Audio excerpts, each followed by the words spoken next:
Əziz gündür, şəhidlərimiz, valideynlərimiz, haqqı boynumuzda olanlar, cəmiyyən ruhlarına salavat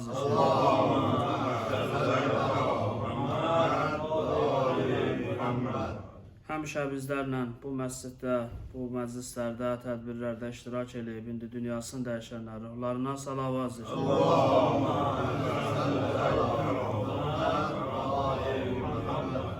Həmişə bizlərlə olub, xəstəlik səbəbi ilə iştirak edə bilməyənlərin də inşallah təcili şifası üçün Muhammed Ali Muhammedə salavat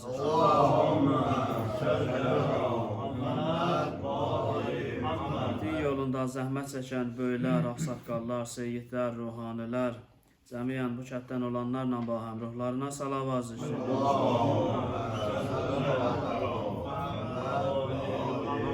Məscidi bəna eləyib başa çatdıranlar, əvvəl gündən bugünkü günə qədər zəhmət çəkənlərlə batı ruhlarına salavat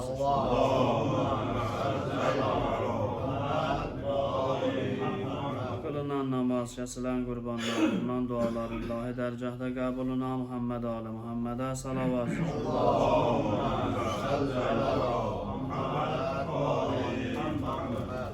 Bismillahirrahmanirrahim. Elhamdülillahi Rabbil alemin. Ve sallallahu ala Resulillahil emin. Ve ala alihi tahirin el-masumin. Ve la'nu daim ala a'daihim ecma'in. Minel ana ila yevmiddin.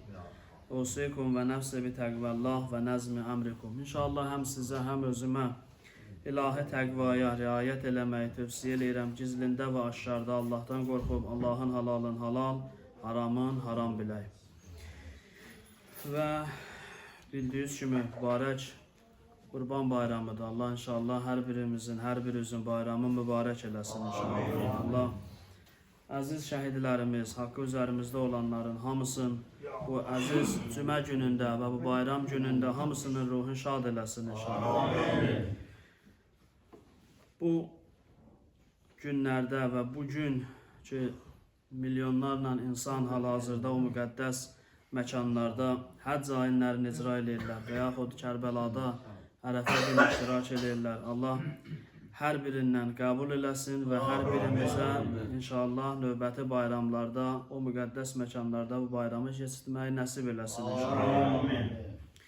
Ki dünənlərdə bunu dedim, Əhl-i Beyt əleyhissalam buyurur ki, Ərəfə günün qurban bayramın ya gərək həcdə olasan ya da Kərbəlada olasan. Bunun ikisindən birində. İndi ki biz cismən gedə bilməmişik, amma niyyətlərimizlə niyyət eləyək ki, Allah cismimiz gedə bilməsə də ruhumuz onların yanındadır. Allah hər birimizdən qəbul eləsin inşallah. Amma bir neçə dəqiqə ki namazın, yəni qurban bayramının namazının şərtlərindən də 2 dənə qısa xütbə oxumaq. Burada qısa 2 məsələyə toxunum, inşallah dua eləyərik. O da budur ki, biz qurban bayramının simvolu kimi adətən qoyunu bilirik, quzunu. Məsələn, hamı bir-birinə təbrik mesajı göndərəndə quzu şəkli göndərir, qoyun şəkli göndərir. Qurban bayramının simvolu bizim üçün qoyundur. Amma Quran-ı Kərim ayələrinə əsasən isə Qurban bayramının simvolu qoyun yox, fədakar ailədir. Yəni Qurban bayramında əsas işi görən qoyun olmayıbdır. Əsas işi görən İbrahim, İsmail və bunların anası Hacər xanımın üçünün bir yerdə gördüyü işdir. Ona görə bu mübarək Qurban bayramı həm də bir ailənin, bir dəyərli ailənin fədakarlıq bayramıdır. Quran-ı Kərimdə Saffat surəsinin 101-102-ci ayələrini oxuyuram ki Allah buyurur: Əuzubillahiminəşşeytanirracim. İbrahimin dilindəndir. Rabbi Həbli minəs salihin. Deyir Allahım mənə salih bir övlad ver. Salihlərdən mənə bir övlad hədiyyə elə. Fəbəşşərnahu bi gulamin həlim. Allah buyurur ki biz İbrahim peyğəmbərə bir oğlan uşağı müjdə verdik. Fələmma bələğə ma'ahu səy.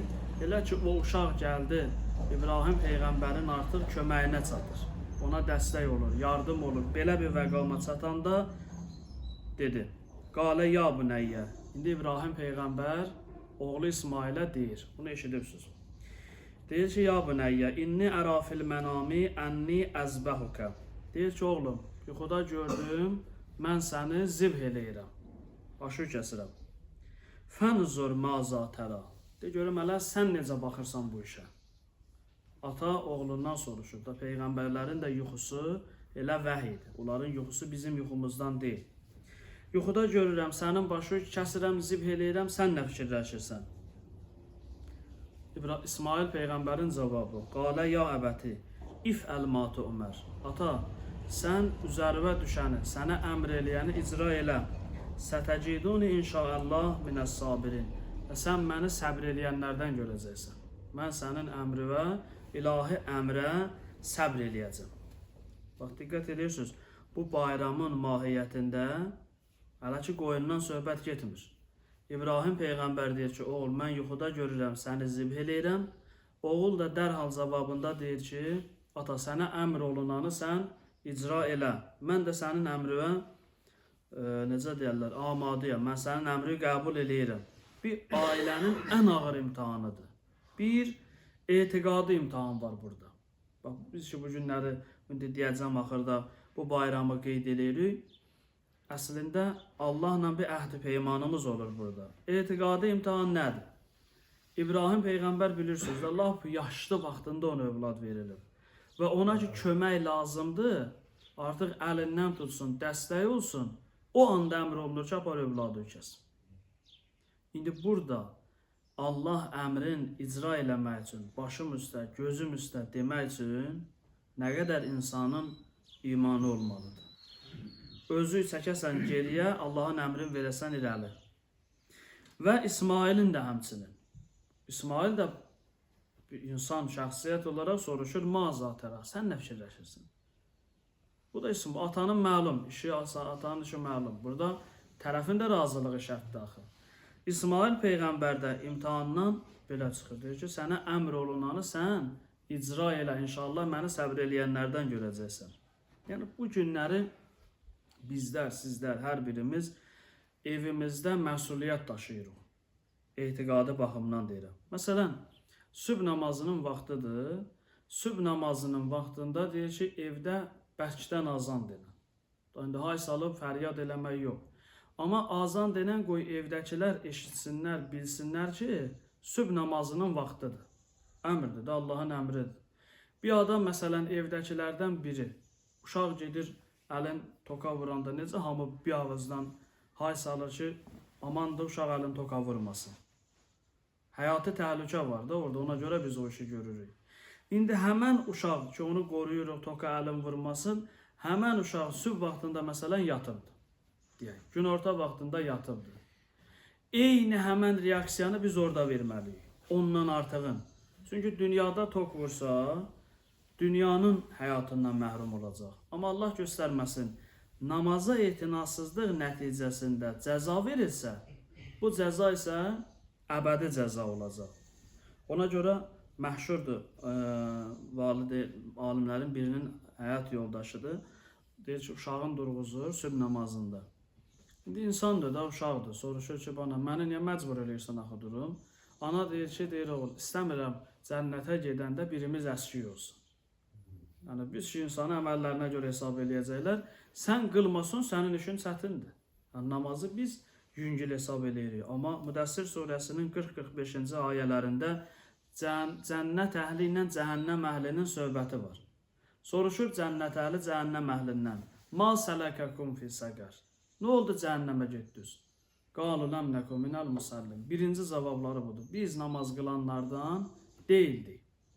Namaz qılmadan dünyasını dəyişən hər bir kəs cəzası mütləq alacaq. Buna şək və şübhə yoxdur. Amma burada bir şey var. Əgər namazı kökündən inkar eləməyibsə, deməyibsə ki, namaz boş şeydir, nauzubillah. Bunlar mollaların uydurmasıdır. Deməyibsə, müəyyən indi zaman nə qədər əzab çəkəcək Allah bilsin. Amma əbədi cəhənnəm əhli olmayacaq, çıxacaq. Amma o adam ki, deyir ki, nə namazı, bekar qalıbsınız, Allah uzaq eləsin, bunun işi çətindir. Ona görə İbrahim və İsmail peyğəmbərin simasında birinci etiqadi imtihana düşdü bunlar ki, oğul, nə fikirləşirsən sən? Bu günləri biz bu bayramı qeyd eləməklə biz də onu bilək ki, biz də ailəmizin qarşısında məsuliyyət daşıyırıq. yaxın bildiklərimizin qarşısında məsuliyyət daşıyırıq ki, onlara hökmləri doğru, düzgün formada demək və onları əmr-i biməruf və nəhy-əz münkər eləmək. Bu bir. İkincisi nədir? İkincisi atifi imtihan, yəni hissi imtihan idi. Ona görə Allah gəlir bu ayədə Saffat surəsində deyir ki, İsmail atasına kömək eləyən vaxt, artıq atanın balaya mehri məhəbbəti salıb, burada indi buna deyir ki, apar övladı kəskin. Burada artıq hisslər irəli gəlir. Neçə illər, 90 ildən sonra övlad tapıb. İndi özü qocalıb buna kömək lazımdır. Bu vaxtda da Allah gəlir deyir ki, övladı verməli. İndi burada adam nə qədər hisslərinə hakim olmalıdır ki, Allahın hökmün özündən, hissindən irəli verə bilsin. Biz əksəriyyətimiz hisslərimizdə məğlub oluruq. Məsələn, 2 nəfər deyək ki, savaşır, fərz edir və yaxud da 2 nəfər mübahisə edir. Biz adətən o adamın tərəfini tuturuq ki, o adamdan xoşumuz gəlir məsələn. Hisslə məğlub oluruq. Baxmırıq, düz kimdir, səhv kimdir. Hisslərimiz hansını bizə deyir, onu istəyir. Məsələn, ehsan vermək lazım, deyək. Yardım eləmək lazımdır. Hara adam pul xərcləyir? O ki, ürəyimə xoş gəlir. Ora ehsan verməyə hazır. Məsələn, yemək ehsanına hamı pul xərcləyə bilir. Özünüz də görürsünüz də. Desiniz ki, yemək ehsanı vermək lazımdır, hamı pul verəcək. Amma desiniz ki, məsələn deyirəm, hansısa bir gözə görünməz məsələn deyək ki, küncün təmizləmək lazımdır, ora ehsan lazım, pul vermək lazımdır. Orada çox az adam verəcək. Hisslərinə məğlub oldu. Hansı ki gözə görünəndir, orada irəlidədir. Hansı ki gözə görünməyəndir, geri çəkilir. Ona görə bu çox önəmli məsələdir ki, İbrahim və İsmail həm etiqadi yönündən, həm atifi və hissi yönündən bunlar imtihandan uzaq çıxdılar. Bir dənə Quran-ı Kərimin duasını deyirəm, yaxşı olar bunu əzbərləyək. Həzrəti İmam Sadiq əleyhissalam buyurur ki, Həzrəti Əli əleyhissalam namazlarının qunutunda ən çox oxuduğu dua bu dua idi. Furqan surəsinin 77-ci ayəsi. Furqan surəsi 77-ci ayə. Rəbbənə həblənə min əzvacina və zürriyyətina qurrətə ə'yunin. İlahi, bizim həyat yoldaşlarımızı, övladlarımızı bizim gözümüzün çırağı elə. Gözümüzün işığı elə, gözümüzün nuru elə. Vəc'alna lilmuttəqinə imama və bizi təqvalılara öndər elə, rəhbər olaq. Elə olsun ki, hər şeydə biz qabaqda olaq. Yaxşı işlərdə, təqva əməllərində hamıdan qabaqda ola bilər. Bu, Həzrət Əli əleyhissalamın namazlarının qunutu ən çox oxuduğu dualardan biridir. Bunu həm Azərbaycan dilində namazın qunutunda oxumaq olar. Bilirsiniz ki, namazın qunutunda müstəhəbdir.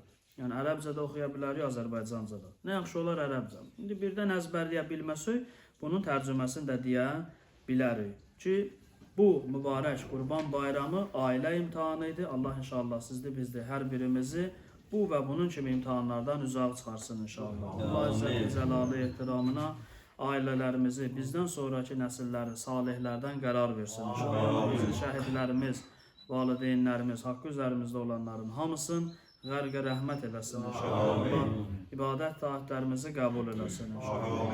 Salavat Muhammed, Ali Muhammed.